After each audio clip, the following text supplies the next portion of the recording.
How many of you like to go out hunting or fishing? Maybe you just like the outdoors and prefer to go hiking or camping. When you're out there having so much fun, you start to get a little careless. Your mind is on that next catch of the day. You're hiking and you're exploring new grounds, and you're caught up in the amazing views of nature. Next thing you know, you're lost. You have no idea where you're at. It's even possible that you could be stranded. What do you do in a situation like this? Good thing to have that might help you out is to prepare a good survival kit. This will include most of your basic needs so you can survive out in the wild. I put together a list of things just from the internet, from 4040.com and isu.edu. They made a list of a do-it-yourself kit. Together they have some of the same common items. So, in your survival kit, you will start with an empty coffee can. This coffee can is large enough to fit everything you need in it. The coffee can can also double as a pot used to cook water or even your food in.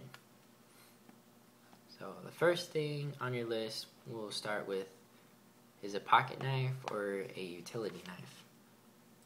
It is a good tool to have on hand for the basic self-defense against predators, which is not likely to happen, but good to have. Or maybe to field dress an animal to eat.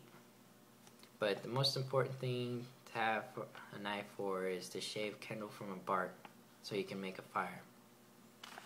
Here's an example of a pocket knife. I'm sure you guys have seen many different kinds of pocket knives and utility knives, but that's one of the things you need in your kit for your survival kit. So next, you want to have a nylon rope, 25 feet or so. This rope can help you build a shelter and has numerous of uses. Next you want to have in your kit is a mirror. A mirror sounds like something that might not have very many uses for, but it is very important to have. The reason is to be able to signal someone from far distances by using the sunlight's reflection in the direction of help. From an aircraft, the light used to signal them can be seen from 15 to 30 miles away. It is real easy for you to spot an aircraft in the air, but it's really hard for them to see you on the ground. If you're trying to signal someone on the ground, the light from your mirror can be seen from 1,000 yards away. By using this method, it is considered an international sign of distress. I don't have much sunlight down here, so I'm going to use my shop light, and I'm going to show you an example of how to use your mirror just to signal someone. I'm just using my wife's mirror, and I'm just flashing the sunlight in the direction of where I want help. And that sunlight can be seen 1,000 yards away and could help you out. So, example. Alright. Another way to get someone's attention is to use loud noise. So your kit should also include a whistle. Whistle can easily be heard from 600 meters away. This is another way to get help in a situation like this. So, having a whistle in your kit, easily be heard. Simple as that. Alright. Another important thing to have when you're stranded is to have a fire. Some kind of good fire source and heat. The fire will provide heat for you and cook any food and water needed.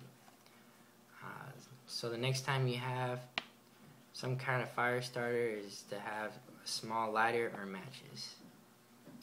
Some sportsman goods stores will also sell flint bars or magnesium fire starters. Use this item to make your campfire close to your shelter. I just have an example of another lighter. I'm sure yours won't be as big as this one, but just simply a good way to start a fire. You don't want to fight that when you're stranded and need a campfire. Next thing to have is some fishing hooks and fishing lines. This is for obvious reasons. to catch fish. You can cast out a line and hope to catch something to eat. Your best bet is to cast out a line with multiple hooks and hope to snag something unless you have bait. You can check on this line from time to time. The next thing to have is a compass and a map. If you're lost, this will help out a lot and may save your life. Just remember the situation you're in. If you can survive in the weather that you're in, and your judgment says move, by all means, get moving to safety. But if you're in a situation where leaving your shelter could mean death, then stay put. The best thing to do before even going out is to let someone know where you'll be. That way, if you're not back, then someone out there will be looking for you. So the only time you don't want to leave your shelter is when the weather is too extreme for you to be in. Example is, if you're stranded out in extreme cold weather, the best thing to do is to make shelter with heat and just stay put. Make sure to put out signals so people can find you. Let's say you don't like the outdoors and you don't want anything to do with it, but one day you're driving along and your car breaks down. You're in the middle of nowhere and you can't get a signal from your phone. You're also living in Alaska in the middle of winter, and it's getting colder and colder into the night. So the best thing to do is to stay in your car. Hopefully your kit has a candle in it.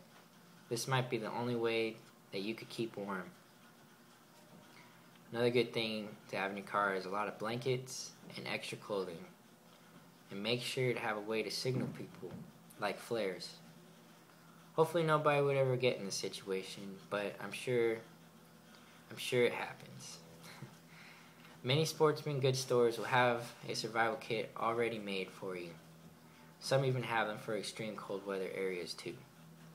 Most of these kits have a lot of extra goodies, like water purifiers and anti-diarrhea tablets. But having this kit like this is a good idea to have if you're the kind of person who likes the outdoors. Or maybe you're just someone who lives in the weather can become extreme. Either way, having this kit is a good idea to have, and it might save your life one day. Thank you.